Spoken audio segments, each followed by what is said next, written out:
Setiap kita yang siap untuk dengar firman bersama-sama katakan, amin. Silakan duduk Bapak Ibu. Shalom, shalom. Ya, terima kasih untuk tim PAW. Sukacita buat kita semua pagi hari ini, amin. Oke, kita akan langsung belajar kebenaran firman Tuhan.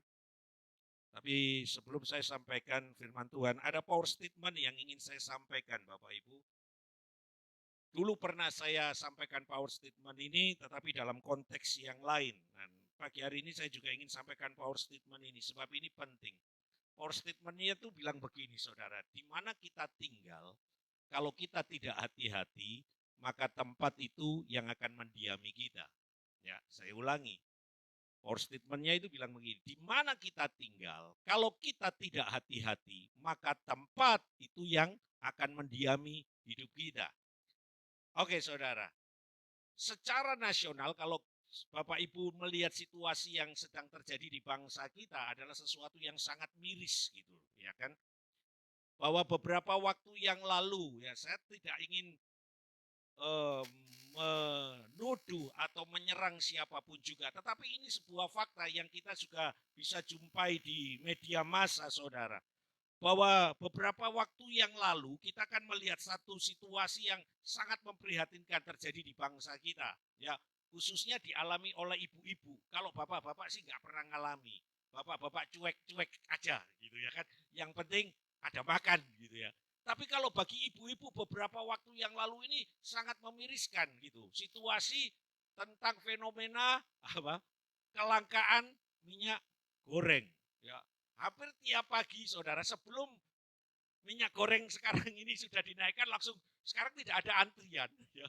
Sudah tidak ada antrian. Beberapa waktu yang lalu setiap pagi kalau saya keluar sama istri, setiap pagi, hampir setiap pagi saya keluar dengan istri dari rumah menuju ke Pondok Jati atau ke Taman Pinang yang di depan, itu setiap kali saya melewati satu supermarket ya atau minimarket lah katakan, itu antrian ibu-ibu itu sudah begitu panjang di salah satu supermarket, saudara. Saya nggak sebutkan karena saya nggak dapat fee-nya gitu.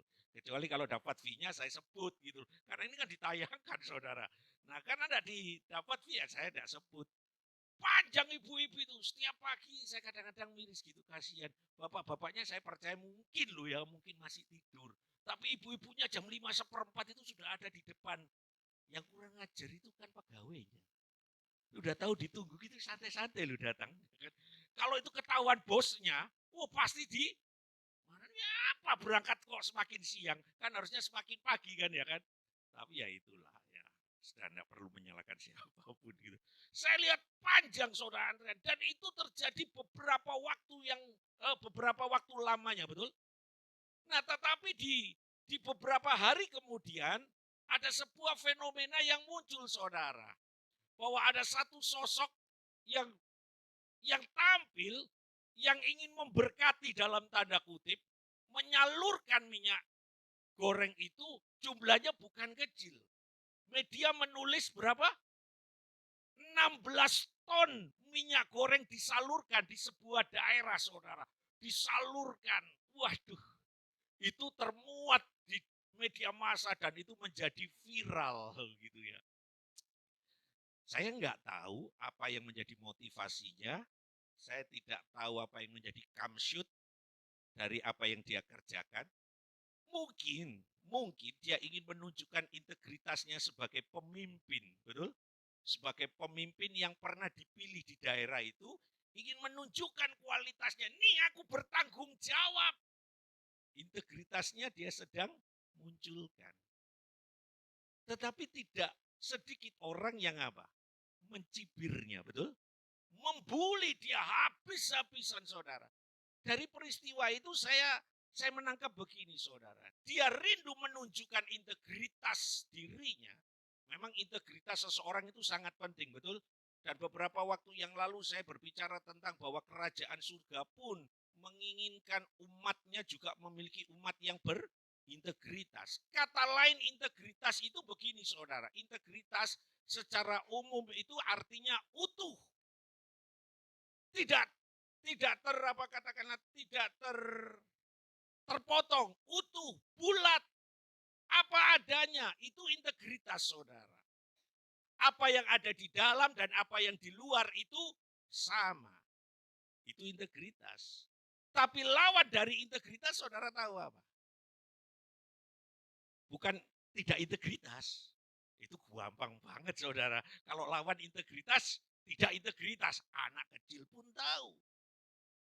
Ternyata saudara, waktu saya coba melihat lawan integritas itu sesuatu yang tidak mengenakan telinga. Katanya adalah, kata yang dipakai untuk lawan integritas adalah munafik. Sebab arti kata munafik adalah berpura-pura. Kata munafik itu artinya bermuka dua. Kata munafik itu artinya begini, apa yang ada di dalam tidak seperti yang di luar. Itu kata munafik. Kalau integritas bicara apa yang ada di dalam itu sama seperti yang di luar. Jadi hatinya baik, tindakannya baik. Itu orang berintegritas. Kalau munafik, hatinya buruk, yang dikeluarkan baik. Nah saya nggak tahu ketika beliau ini mengucurkan seperti itu, motivasinya apa? Kita nggak perlu menghakimi. Karena yang tahu adalah pribadinya. Tapi lewat itu, saya hanya cuma berpikir gini. Loh kenapa dulu waktu orang berapa? Berantri-antri sedemikian rupa, minyak itu langkanya begitu luar biasa. Loh kok dia bisa loh dapat yang jumlahnya kalau cuma 1 karton, 2 karton sih cengli lah ya. Orang Prancis bilang cengli lah, nggak apa-apa. Ini 16 ton saudara, sesuatu yang sangat wow gitu loh. Saya nggak tahu apa saudara yang menjadi maksud dan tujuannya. Tapi ini sebuah perbandingan yang sangat kontras. Bahwa saya lebih menitik beratkan bahwa ada banyak orang hari-hari ini di bangsa ini saudara. Kalau saudara lihat atmosfer yang dibangun di bangsa ini adalah atmosfer kemunafikan. Orang sering menjatuhkan seseorang tanpa pernah melihat dirinya. Orang dengan mudah menghakimi. Kalau saudara perhatikan hari-hari ini berita media itu menghakimi orang. Orang sudah bekerja baik, dicari-cari kesalahan-kesalahannya. Nah Alkitab itu mengidentifikasinya di dalam Matius pasal yang ke-7 ayat yang ke-3. Mari kita lihat ini saudara. Ini bahaya saudara. Dan pagi hari ini saya mau share tentang ini. Kadang-kadang hal ini ternyata juga masuk di dalam kehidupan anak-anak Tuhan. Nanti kita akan lihat contohnya. Dikatakan dalam Matius pasal yang ke-7 ayat yang ke-3. Mengapakah engkau melihat selumbar di mata saudaramu sedangkan apa? Balok di dalam matamu tidak engkau ketahui. Nah ini yang terjadi saudara hari-hari ini. Ada banyak orang bisa melihat kesalahan orang.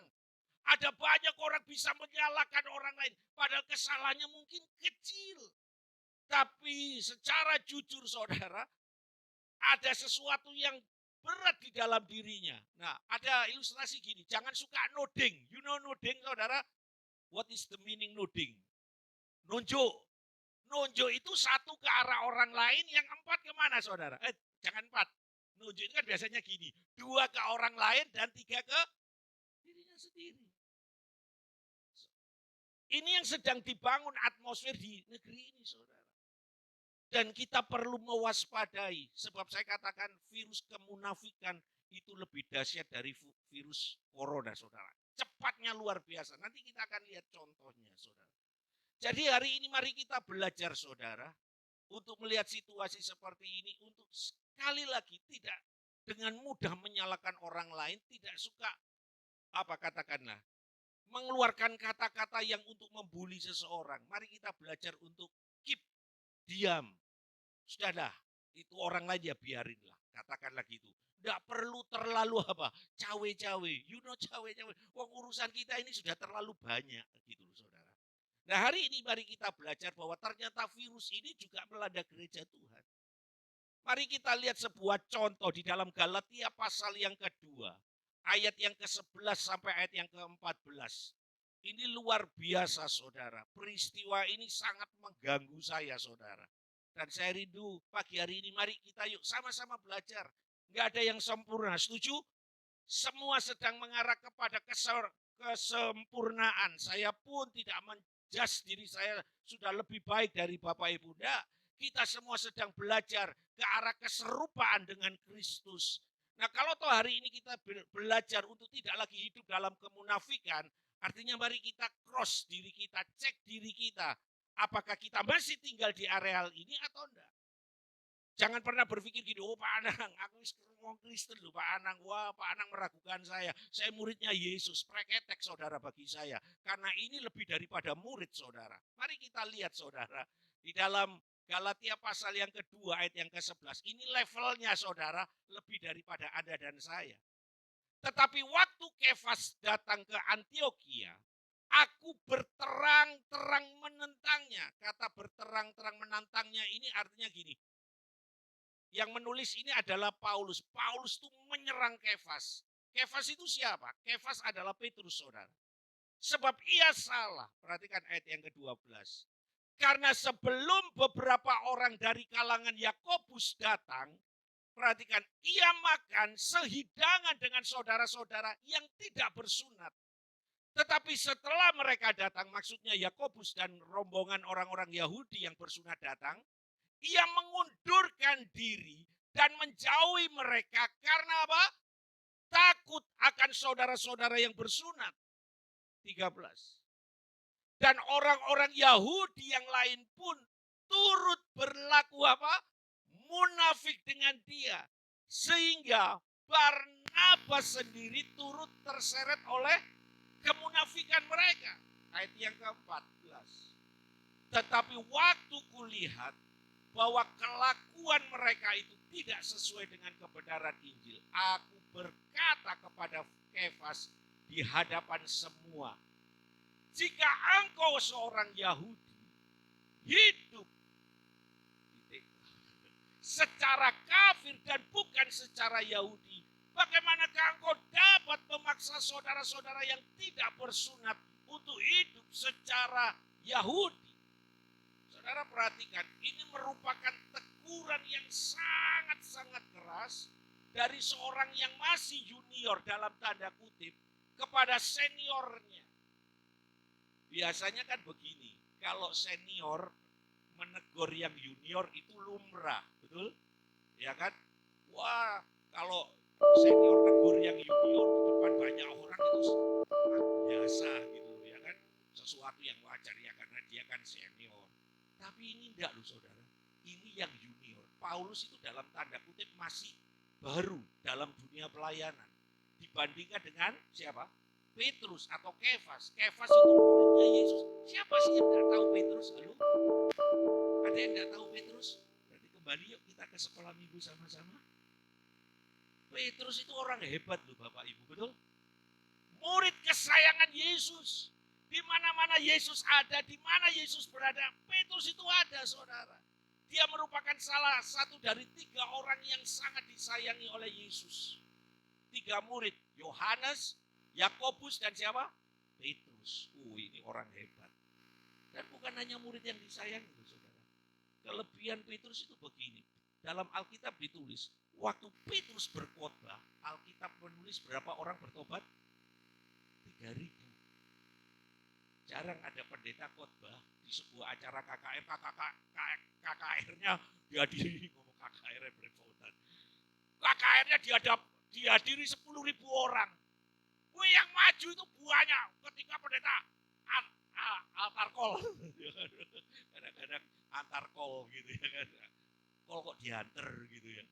Waktu pendeta Natal maju yang bertobat, wah beribu orang-orang berbondong, wah maju nangis-nangis, diselidiki, ternyata orang Kristen saudara.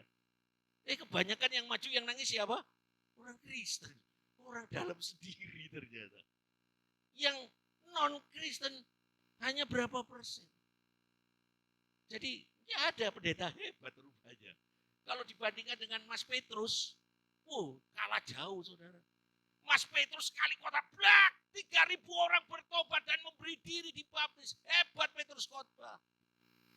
Petrus itu pribadi yang begitu luar biasa.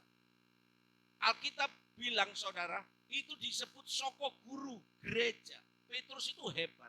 Tapi perhatikan, dia ditegur oleh juniornya. Saya pikir gini, Paulus itu cukup berani. Dan Paulus itu tidak, gini loh saudara, tidak ada maksud-maksud yang lain. Dia murni mengerjakannya. Saudara, mari kita lihat latar belakang. Saya percaya Paulus menegur Petrus bukan tanpa alasan. Ada alasan yang tepat kenapa Paulus menegur Petrus. Perhatikan ayat yang pertama sampai ayat yang ke-10. Dalam 2 Galatia pasal yang kedua. Ini latar belakangnya saudara. Ini kesepakatan yang mereka telah putuskan. Ya, mari kita lihat ayat yang pertama.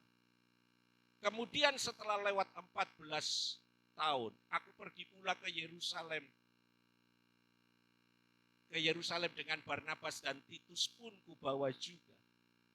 Aku pergi berdasarkan suatu pernyataan, dan kepada mereka kubentangkan Injil yang kuberitakan di antara bangsa-bangsa bukan Yahudi, dalam percakapan tersendiri kepada mereka yang terpandang, supaya jangan dengan percuma aku berusaha,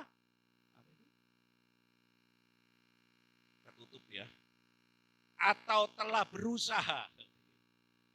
Tetapi kendati pun Titus yang bersama-sama dengan aku adalah orang Yunani, namun ia tidak dipaksa untuk menyunatkan dirinya. Ayat yang keempat. Memang ada desakan dari saudara-saudara palsu yang menyusup masuk, yaitu mereka yang menyelundup ke dalam untuk menghadang kebebasan kita yang kita miliki di dalam Kristus, supaya dengan jalan itu mereka dapat memperhambakan kita. Ayat yang kelima. Tetapi sesaat pun kami tidak mau mundur dan tunduk kepada mereka, agar kebenaran Injil dapat tinggal tetap pada kamu. Ayat 6. Dan mengenai mereka yang dianggap terpandang itu, bagaimana kedudukan mereka dahulu itu tidak penting bagiku. Sebab Allah, perhatikan, tidak memandang muka. Bagaimanapun juga mereka yang terpandang itu tidak memaksakan sesuatu yang lain kepadaku. Ayat yang ke-7. Tetapi sebaliknya setelah mereka melihat bahwa kepadaku telah dipercayakan pemberitaan Injil untuk orang-orang tak bersunat, sama seperti kepada Petrus untuk orang-orang bersunat. Karena ia yang telah memberikan kekuatan kepada Petrus untuk menjadikan rasul bagi orang-orang bersunat, ia juga telah memberikan kekuatan kepadaku untuk orang-orang tidak bersunat. Dan setelah melihat kasih karunia yang dianugerahkan kepadaku, maka Yakobus, Kefas, dan Yohanes yang dipandang sebagai sokok guru jemaat, berjabat tangan dengan aku dan dengan Barnabas sebagai tanda persekutuan, supaya kami pergi kepada orang-orang yang tidak bersunat dan mereka kepada orang-orang yang bersunat. Hanya kami harus tetap mengingat orang-orang miskin, dan memang itulah yang sungguh-sungguh kuusahakan melakukannya. Jadi latar belakangnya begini. Para rasul itu mengadakan sidang musyawarah daerah. Kalau GB itu ada SDM, ada SMD, sidang musyawarah majelis daerah. Itu para rasul kumpul saudara. Nah, membahas satu pokok masalah biasanya. Dan kita tahu pokok masalahnya yang di sini adalah masalah orang-orang non-Yahudi yang percaya kepada Kristus, tapi mereka nggak bersunat. Sehingga ada pertentangan. Kalau tadi Anda perhatikan ada orang-orang yang menyusup, menyelundup, bahasanya dikatakan, itu memaksakan bahwa setiap orang Kristen, setiap orang yang percaya kepada Kristus harus disunat. Tapi sebagian orang berkata, termasuk kelompoknya Paulus yang melayani orang-orang tak bersunat, tidak harus. Tidak harus. Yang penting bahwa mereka tetap percaya kepada Kristus. Soal sunat atau tidak sunat itu adat Yahudi. Adat istiadat itu adatnya orang Yahudi. Bahwa orang laki-laki harus sunat. Tapi belum tentu adat yang lain saudara itu bersunat. Tidak harus dipaksakan. Wah, makanya dalam sidang itu biasanya kalau dalam sebuah pertemuan membahas sesuatu kan pasti rame kan. Wah, rame. Akhirnya dimunculkanlah suatu keputusan, dan keputusan ini sudah dianggap final Bapak Ibu. Keputusannya adalah begini. Silakan Paulus melayani orang-orang yang tak bersunat, orang-orang non-Yahudi. Silakan, tidak apa-apa. Petrus dan kelompoknya melayani orang-orang Yahudi yang bersunat. Titik. Semua sama di pemandangan Tuhan. Perhatikan Bapak Ibu, ini penting. Bahwa setiap orang yang percaya kepada Kristus, kedudukannya sama di mata Tuhan. Amin. Tidak ada keistimewaan hamba-hamba Tuhan, pelayan-pelayan Tuhan.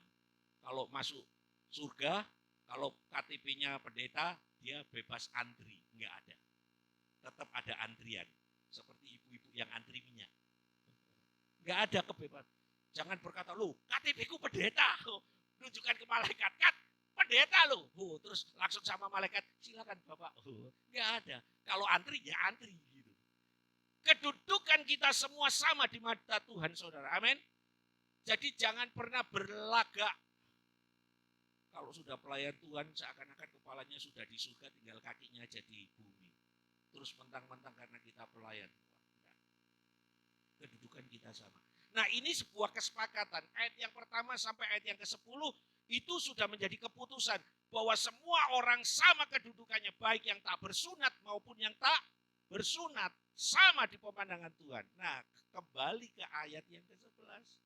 Ketika Petrus, Barnabas, dan orang-orang Yahudi yang bersunat pergi ke Antiokhia, mereka bersekutu, mereka fellowship dengan orang-orang yang ada di sana.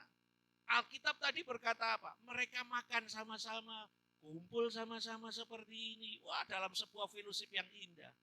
Nah, ketika tadi dikatakan Petrus sedang makan bareng dengan orang-orang Antiokhia, tahu-tahu kelompok Yakobus dan orang-orang Yahudi yang bersunat datang. Mereka kaget Bapak Ibu. Ketika mungkin Petrus lagi nyendok itu apa? Mau masuk gini, loh, Yakobus langsung saudara ditaruh. Tapi Alkitab tidak tulis gitu loh. Itu tulisan saya di sini. Jadi nanti kalau ada cari, gak ono Paulus Petrus ngelbono sendok lho, anak itu imajinasi saya. Waktu Petrus masukkan, datang dan orang-orang Yahudi yang lainnya, Petrus itu langsung naruh sendoknya, plek. Terus Alkitab tadi bilang apa? Ia mengundurkan diri dari meja makan. Saya tadi bilang bahwa virus kemunafikan itu lebih cepat daripada virus corona. Waktu Petrus mengundurkan diri, langsung orang-orang yang ikut dengan Petrus, orang-orang Yahudi yang bersunat, dan termasuk Barnabas. Barnabas itu bukan orang sembarangan. Jangan pikir Barnabas yang waktu Yesus mau disalib, terus Barnabas sama namanya. Ya, nama orang di Israel ada yang kembar. Banyak saudara. Tapi yang disebut Barnabas yang ini beda. Ini seorang rasul. Di Kisah Para Rasul ditulis bahwa Barnabas itu orang yang penuh dengan roh. Orang hebat saudara. Makanya nama itu kadang-kadang, istilahnya gini, nama itu sama. Banyak orang punya nama yang sama. Makanya saya puji Tuhan punya nama yang hanya ada di dunia satu-satunya aja saudara. Nama Anang banyak saudara. Anang ada. Tapi yang belakang itu yang tidak semua orang punya saudara. Supekso. Tidak ada orang yang punya nama. Makanya saya itu kadang-kadang isin. Isin. Tapi ada bangganya. Kalau mau Pak Sony. Nama Pak Sony itu banyak. Ya kan. Sama dengan nama Anang.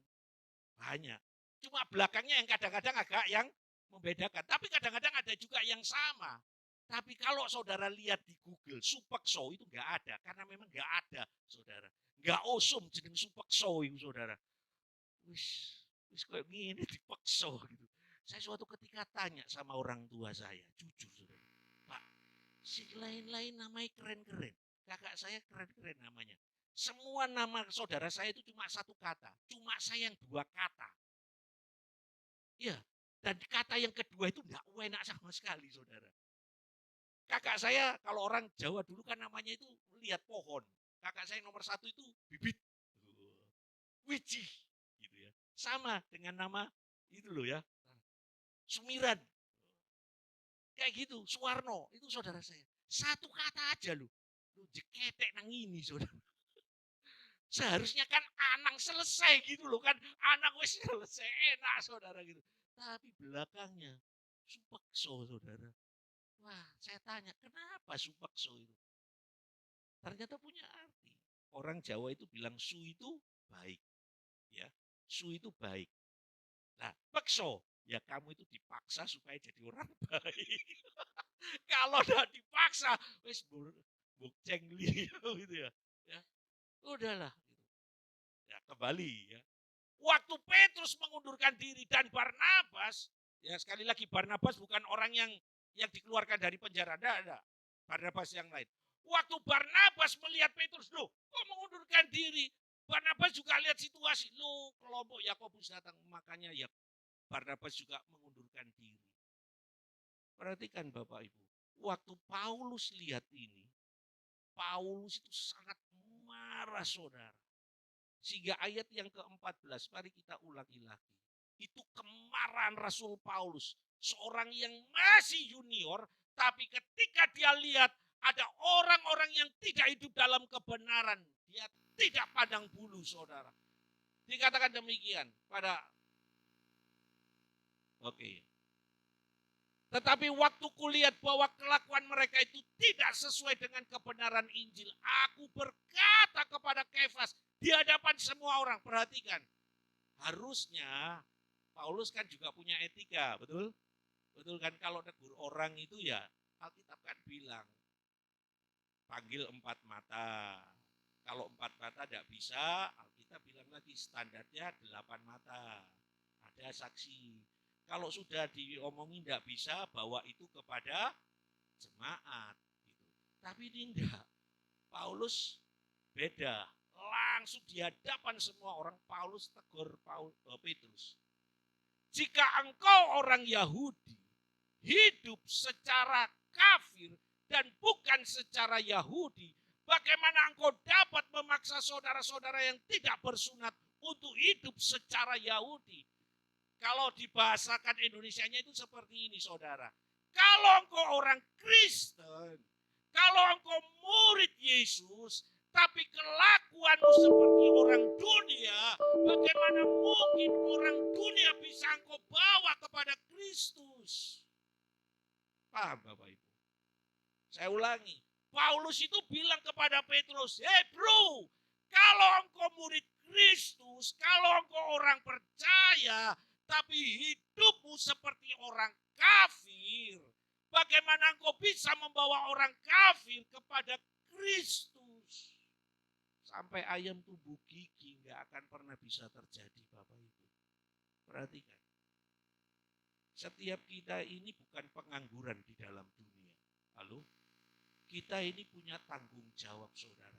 Jangan pernah berpikir, Pak Anang aku jemaat aja. Enggak. Di mata Tuhan setiap kita ini sama. Bahwa ada amanat yang Tuhan taruh pada diri kita. Setuju? Matius pasal yang ke-28 ayat yang ke-19 sampai 20. Amanat ini berlaku bukan untuk para mereka yang disebut pendeta. Enggak. Tapi ini berlaku untuk semua orang. Lihat kanan kiri dan tanya, kamu orang? Loh, penting itu saudara. Tanya, kamu manusia? Karena ayat itu diperuntukkan untuk semua orang, bukan pendeta. Kalau pendeta, saya cuma ngomong dengan Pak Sianipar sama Pak Ingar, karena kita semua pendeta. Yang lainnya enggak. Tapi Alkitab itu coba perhatikan. Matius 28. Karena itu, perhatikan. Karena itu, pergilah. Tidak ada sebutan pendeta di situ. Amin. Tidak ada di situ sebutan mereka-mereka yang melayani mimbar. Karena itu pergilah. Jadikanlah semua bangsa muridku dan baptiskanlah mereka dalam nama Bapa dan Anak dan Roh Kudus. Perhatikan. Dan ajarlah mereka melakukan segala sesuatu yang kuperintahkan kepada siapa? Kepadamu. Saudara, maaf kata, setiap kita bukan jadi orang Kristen pengangguran. Ada sebuah beban yang Tuhan taruh di dalam diri kita. Beban itu adalah memperkenalkan Kristus kepada orang-orang yang belum percaya. Amin. Dan itu bukan tugasnya hanya pendeta. Enggak. Semua yang ada di tempat ini, kita punya tanggung jawab memperkenalkan Yesus kepada orang yang belum percaya. Nah, Paulus bilang kepada Petrus, kalau hidupmu, engkau orang Kristen tapi hidupmu secara kafir, ya gak akan mungkin. Artinya begini loh, kalau kita ini murid Kristus, mendeklarasikan diri kita sebagai pengikut Kristus, sebagai orang Kristus, sebagai orang Kristen, maka harusnya ada perbedaan cara hidup kita dengan orang yang belum mengenal Tuhan. Amin. Setuju saudara? Sampai di sini Anda setuju? Oh, kayak Mario Teguh gitu. Sampai di sini Anda setuju? Ya. Jadi kalau kita ini orang Kristen, tapi cara hidup kita tidak seperti orang Kristen, tidak seperti pengikut Kristus. Makanya kenapa ada pemuritan. Ya. Ada MSK menjadi seperti Kristus. Kita belajar. Ya, belajar saudara. Semua sedang belajar, saya pun belajar, bukan berarti saya sudah lebih dari Anda. Kita semua sedang belajar kepada ke arah keserupaan dengan Kristus. Nah, Paulus tegur karena ini saudara, ini yang membuat Paulus marah melihat sikap Petrus yang munafik.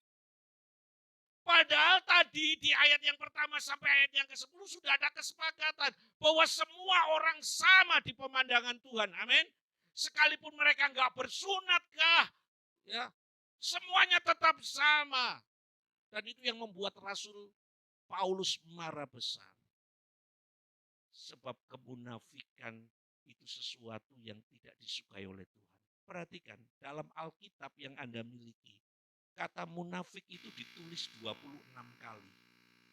26 kali kata munafik itu ditulis. Dalam perjanjian lama, maaf kata, cuma 1 kali. Artinya begini, kalau kita coba mengandai-andai, orang dulu itu lugu-lugu. Memang biasanya orang zaman dulu itu lugu-lugu. Betul? Ya. Saya kemarin itu, karena saya Sabtu itu di rumah kan agak nganggur. Nah saya ini lagi kecanduan lihat Cak Silo. Tahu ya Cak Silo ya? Itu ludrukan gitu. Nah Cak Silo itu lagi jalan, terus ada temannya nawari, gak mampir Mas, makan di sela. Nah, kalau orang dulu, kalau kata mampir itu kata basa-basi, betul ya. Gak mampir dulu dah, ayo makan. Kan harusnya kan gini, oh makasih, sudah, sekalipun belum makan kan. Itu kan unggah-ungguh, you know unggah-ungguh, etikanya. Gak mungkin ketika ditawari, makan yuk, oh iya kebetulan aku dulu makan. Nah itu artinya bukan orang saudara. Itu bangsanya apa saudara, saya juga nggak tahu. Tapi budaya kan seperti itu kan, basa-basi gitu. Kalau zaman dulu orang itu seperti itu, ditawari, Mas mampir ngopi-ngopi dulu lah. Matur suwun Mbak, sudah ngopi tadi di rumah, padahal di rumah nggak dikasih ngopi. Tapi kalau anak sekarang, anak sekarang, Mas mampir, oh monggo, mampir. Itu anak sekarang. Makanya kata munafik di perjanjian lama itu cuma 1. Mungkin dulu itu orang zaman dulu lugu. Di perjanjian baru, ceketek saudara, 25 kali kata munafik itu muncul. Dan perhatikan, dari 25 kata munafik muncul, itu didominasi oleh pengajaran Yesus yang menegur kaum Farisi dan ahli Taurat. Itu artinya menegur orang-orang yang tahu firman, tapi tidak hidup dalam kebenaran firman. Itu sangat sakit saudara. Contohnya mari kita lihat Matius pasal yang ke-15 ayat yang ke-7 sampai ayat yang ke-8. Dan Matius 23 ayat yang ke-13 langsung disiapkan semuanya. Ini yang dikatakan oleh Yesus saudara. Matius pasal yang ke-15 ayat yang ke-7 sampai 8. Semua sedang belajar, kita sedang belajar, nggak ada yang sempurna. Ya. Matius pasal yang ke-15 ayat yang ke-7 sampai ayat yang ke-8. Hai orang-orang munafik, benarlah nubuat Yesaya tentang kamu. Perhatikan. Bangsa ini memuliakan aku dengan bibirnya, padahal hatinya apa? Jauh daripadaku. Kalau ada runtutannya, ya, oke. Percuma mereka beribadah kepadaku, sedangkan ajaran yang mereka ajarkan ialah perintah manusia yang dihafalkan. Kalau itu dalam kitab Yesaya, saudara. Jadi Tuhan sedang menegur keras orang-orang pada masa itu. Engkau itu beribadah. Secara lahir ya kita memang beribadah, secara fisik kita memang beribadah. Tapi hati dan pikiran kita, belum tentu ikut ibadah saudara. Yang tahu siapa? Yang tahu itu cuma Anda dan Tuhan. Orang lain nggak pernah tahu. Saya nggak pernah tahu motivasi Bapak Ibu datang beribadah hari ini. Apa? Saya nggak tahu juga. Yang tahu itu hanya Tuhan.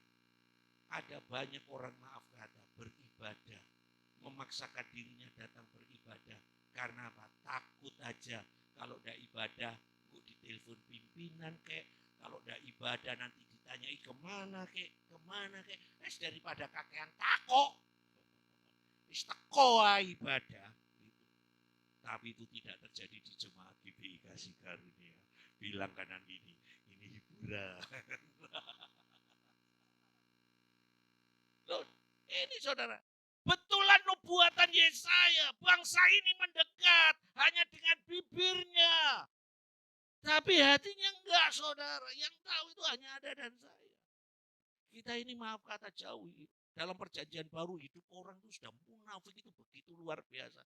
Dan semakin mendekati kedatangan Tuhan, kemunafikan itu sudah seperti sesuatu yang mencandu dalam diri seseorang. Saudara. Mari kita lihat Matius 23 ayat yang ke-13.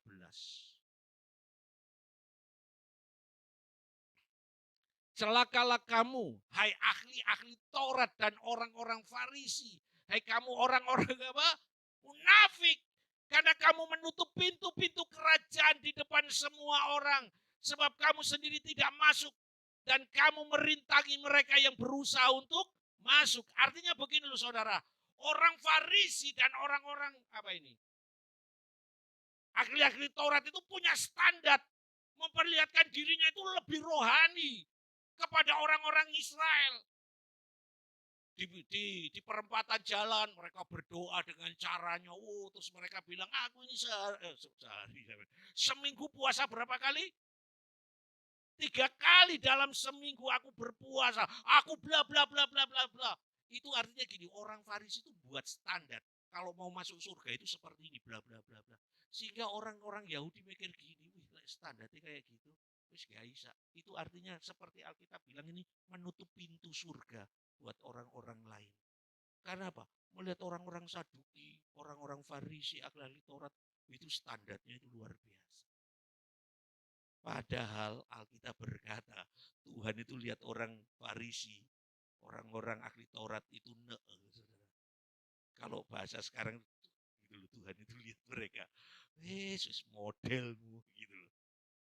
Mereka ini justru yang menutup orang-orang untuk datang kepada Tuhan dengan standarnya. Padahal Tuhan tidak seperti itu. Kemunafikan itu begitu luar biasa merongrong gereja Tuhan. Nah saudara, kalau saudara memperhatikan ini semua, resiko yang akan kita terima kalau kita terus hidup dalam kemunafikan. Matius pasal yang ke-7 ayat yang ke-21 sampai 23. Itu kalimat yang hampir sama yang diutarakan oleh Paulus kepada Petrus seperti apa yang dikatakan oleh Yesus kepada setiap orang. Perhatikan Matius 7. Bukan setiap orang yang berseru kepadaku Tuhan, Tuhan akan masuk dalam kerajaan surga, melainkan dia yang melakukan kehendak Bapakku yang di surga. Perhatikan, pada hari terakhir banyak orang akan berseru kepadaku, Tuhan, Tuhan, bukankah kami bernubuat demi namamu dan mengusir setan demi namamu dan mengerjakan banyak mujizat demi namamu juga. Perhatikan 2-3. Ini kalimatnya sama seperti Petrus, Paulus. Pada waktu itulah aku akan apa? Berterus terang atau berterang-terangan kepada mereka dan berkata, aku tidak pernah mengenal kamu. Hanyalah daripadaku kamu sekalian pembuat kejahatan. Munafik itu kejahatan bagi Tuhan. Karena apa yang ada di dalam diri kita itu berbeda dengan apa yang kita keluarkan. Nah, kata munafik dalam bahasa Yunani itu disebut hipokrites. Yang artinya itu digambarkan dengan seorang yang main sandiwara. Pemeran apa itu? Acting gitu. Orang kalau main acting, ya, main apa itu? Pemain sinetron, itu coba perhatikan. Kadang-kadang digambarkan orang itu baik banget, betul? Waduh, baik. Padahal kenyataannya enggak, saudara. Coba lihat salah satu contoh. Ya, salah satu contoh ini. Saya juga enggak tahu. Tapi kalau saya nonton orang ini agak kesel banget. Meriam Berlina, saudara. Kalau Meriam Berlina, keliru ya. Wah, memang saya tidak terlalu. Kalau saya lihat dia itu agak itu kalau ngomong kan nggak ada titik koma kan ya. Cepret.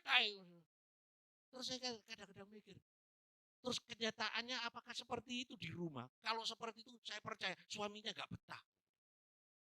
Iya kan? Betul? Rempong banget saudara. Tebres ngomong. Apakah fakta di rumah seperti itu? Kadang-kadang ya, dulu kalau orang yang memperagakan figuran antagonis, ya, tahu ya antagonis itu yang jahat-jahat itu ya. Kalau mereka menjiwaya, itu sampai kadang-kadang mereka di swalayan, padahal mereka hari-hari biasa santai. Itu sampai dibully orang loh. Iki loh, saya kurang ajar, yo iki wong iki. Ini, jahat banget. Padahal mereka bilang, aku ini gak jahat loh bu, aku ini baik. Itu hanya apa tuntutan peran. Nah, kata itu dipakai munafik itu, saudara, dalam bahasa Yunani, hipokrites. Orang yang bermuka dua. Apa yang ada di dalam dan apa yang di luar berbeda. Jadi betapa bahayanya kalau setiap kita terus tinggal dalam kemunafikan. Tuhan tidak mau loh, saudara. Nah, mari kita lihat pengaruh apa yang dikerjakan oleh Rasul Petrus dengan kemunafikannya, saudara. Yang pertama, saudara, bahaya yang pertama yang disebabkan oleh kemunafikan dari Petrus adalah begini. Bahwa tindakan dari Rasul Petrus dengan memelihara kemunafikan itu telah menyeret orang-orang yang ada di sekitarnya. Barnabas, seorang yang penuh dengan roh, orang-orang Yahudi yang tadinya mereka menghormati Petrus karena dianggap soko guru jemaat, itu juga terseret oleh karena kemunafikan dari Rasul Petrus. Jadi begini saudara, apa yang kita kerjakan ketika kita hidup dalam kemunafikan, itu secara otomatis orang yang ada di sekitar Anda juga akan mengikutinya. Jadi jangan salahkan saudara. Ada istilah ini dalam bahasa Inggris, benar-benar bahasa Inggris ini saudara, jangan guyon. Like father, like son. Seperti bapak, demikian juga. Kalau kelakuan bapaknya suka ngerokok, terus dia bilang gini, ojo ngerokok. Anak hanya bilang, iya sih tunggu, aku bisa tuku. Karena aku belum bisa tuku. Ya, diem aja. Begitu dia bisa tuku, dia ngerokok, terus dibilang, lu kok ngerokok? Bapak Dewi ngerokok lu. Iya kan? Bapak Dewi lu ngerokok. Aku masuk dilarang, aku kan jalur duit bapak kok. Aku duitku Dewi lu. Ya, like father, like son. Apa yang dikerjakan oleh Petrus itu cepat berpengaruh, saudara. Dan bahaya yang kedua, ini saudara, ini perlu kita sikapi. Memang Alkitab tidak nulis, tapi saya percaya begini, coba perhatikan. Coba perhatikan Bapak Ibu. Coba imajinasikan, ketika Bapak Ibu makan sama-sama, ini makan sama-sama, tahu-tahu ada rombongan datang, orang yang makan bersama dengan Anda itu tahu-tahu langsung mengundurkan diri, menjauhi Anda. Perasaan Anda gimana, saudara? Langsung mikir gini, salahku apa, rek? Wong ini tadi makan sama-sama enak guyonan. Bla bla bla bla. Begitu rombongan datang, begitu orang ini lihat ada rombongan datang, terus orang ini menarik diri. Orang Antioquia, maaf kata, itu sakit hati kepada Rasul Petrus. Karena waktu nikmati sama-sama, nikmati makan sama-sama, bersendakura, waduh mereka nikmati.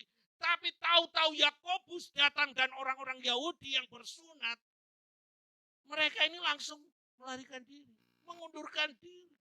Itu membuat orang-orang Antioquia berpikir gini, aku ini kurangku apa, salahku apa. Sehingga langsung berpikir gini, ini kelompok yang datang ini bersunat. ini juga bersunat. Oh sungkan. Oh jadi gini, aku kalau jadi orang Kristen, aku harus juga bersunat. Mereka memaksakan dirinya untuk bersunat supaya bisa diterima. Kan biasanya kayak gitu kan. Ketika kita ada dalam sebuah komunitas, masuk dalam sebuah komunitas, kalau kita ini ingin diterima, maka kita merubah gaya kita, betul? Ya kan? Kalau komunitas kita ini orang-orang yang suka, maaf kata, suka sepedaan gitu ya, yang positif-positif aja lah. Suka bersepedaan. Wah, yang diomongkan di situ itu adalah sepeda. Nggak ada yang diomongkan itu kitab Matius pasal yang ketiga. Udah ada. Yang diomongkan di komunitas itu sepeda. Kalau tanjakan caranya gimana? Kalau turunan jalannya gimana? Kalau becek, apakah perlu diangkat? Itu omongannya. Ya, tahu kalau becek ya jangan diteruskan kotor, saudara, diangkat gitu. Wah, itu yang diomongkan tentang sepeda. Ketika kita masuk, maka percayalah, kalau Anda mau diterima, maka Anda akan berusaha apa? Memaksakan diri Anda untuk apa? Juga tahu tentang informasi sepeda, dunia sepeda, saudara. Padahal yang tadinya Anda tidak suka dunia sepeda, Anda itu sukanya dunia burung. Gitu. Tapi Anda akan tinggalkan itu untuk bisa diterima. Orang Antioquia pun juga mengalami hal yang sama. Mereka memaksakan kalau untuk mau diterima di kalangan Petrus maupun Yakobus, mereka harus disunat. Dan sunatnya pun dengan apa? Keterpaksaan. Itu yang pertama. Bahaya yang kedua, Alkitab memang tidak menulis, tapi perhatikan saudara, ini bisa terjadi waktu orang Antioquia makan dan lihat sikap Petrus, sikap Barnabas, orang-orang yang top dalam jajaran pelayan Tuhan. Mereka akan berkata gini, orang-orang daripada kayak gini lebih baik aku kembali kepada ilahku yang hidup. Bahaya seperti Paulus Petrus mengerjakan itu juga. Ketika dia tinggal dalam kemunafikan, orang-orang Antioquia bisa kembali murtad. Bapak Ibu yang dikasihi Tuhan, apa yang harus kita kerjakan? Apa yang harus menjadi perenungan kita pada pagi hari ini? Saya enggak menghakimi siapapun juga. Saya juga tidak berani mendeklarasikan diri saya apakah saya sudah sempurna. Enggak. Saya sedang berkata bahwa saya sedang menuju ke arah kesempurnaan. Memang masih ada kekurangan. Tapi untuk langkah yang penting, mari kita lihat ayat yang terakhir. Mazmur 26 ayat yang pertama sampai ayat yang keempat. Ini jadi perenungan kita pagi hari ini. Ya, tidak ada seorang pun yang bisa menghakimi orang yang ada di sebelah. Ya. Yang kita perlu lakukan hari ini berkata seperti seperti Raja Daud kepada Tuhan. Dalam Mazmur 26 dikatakan, dari Daud, berilah keadilan kepadaku ya Tuhan, sebab aku telah hidup dalam ketulusan. Kepada Tuhan aku percaya dengan tidak ragu-ragu. Ujilah aku ya Tuhan, dan cobalah aku. Selidikilah batinku dan hatiku. Sebab mataku tertuju pada kasih setiamu dan aku hidup dalam kebenaranmu. Ini komitmen Raja Daud, saudara. Aku tidak duduk dengan penipu dan dengan orang munafik aku tidak bergaul. Saudara, pagi hari ini mari kita membangun sebuah komitmen untuk tidak hidup lagi dalam kemunafikan. Mari kita belajar untuk hidup dalam ketulusan. Amin. Kalau saudara mendekati orang tanpa ada kamsyut tertentu, ya, datang dengan murni, tidak ada maksud tujuan yang lain, ya, datang. Ya. Saya minggu lalu diberkati, saudara, dengan salah satu jemaat kita. Padahal saya itu ingin meraktir, saya ini tulus, tapi dia jauh lebih tulus rupanya. Ya. Kan kemarin kan ada pembicara tamu, saya ajak makan di sebelah, daripada jauh-jauh, saya ngajak jemaat ini, mas, ikut.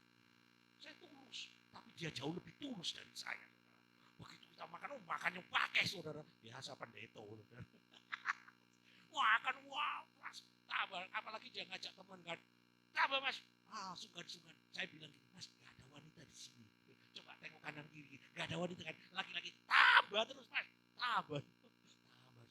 Kencang. Begitu saya bayar, nggak jadi saudara. Karena ada orang yang bayar. Saya bingung, bayar. Wah, nggak apa-apa, mana. Jamu pendeta, jamu hamba Tuhan itu luar biasa rupanya. Ketulusan. Saya tulus ngajak, tapi ada orang yang tulus untuk bayar. Tulus. Nah, mari kita belajar ini. Jangan gini, oh tidak, kan mungkin dia bilang gini, wah aku tidak pendeta, oh puji Tuhan makan gratis gitu kan, bisa kan, ya kan, oh tidak pendeta makan, oh pasti gratis, ini mental gratis, tapi saya sangat diberkati, ya enggak, saudara, saya nggak mau sebutkan namanya, supaya enggak kepalanya besar, dia yang bayar loh, saya sampai kaget, mas tak bayar loh mas,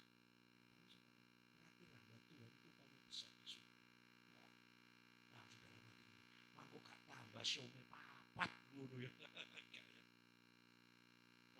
Mari kita kembangkan dalam perjalanan hidup ini ketulusan. Amin.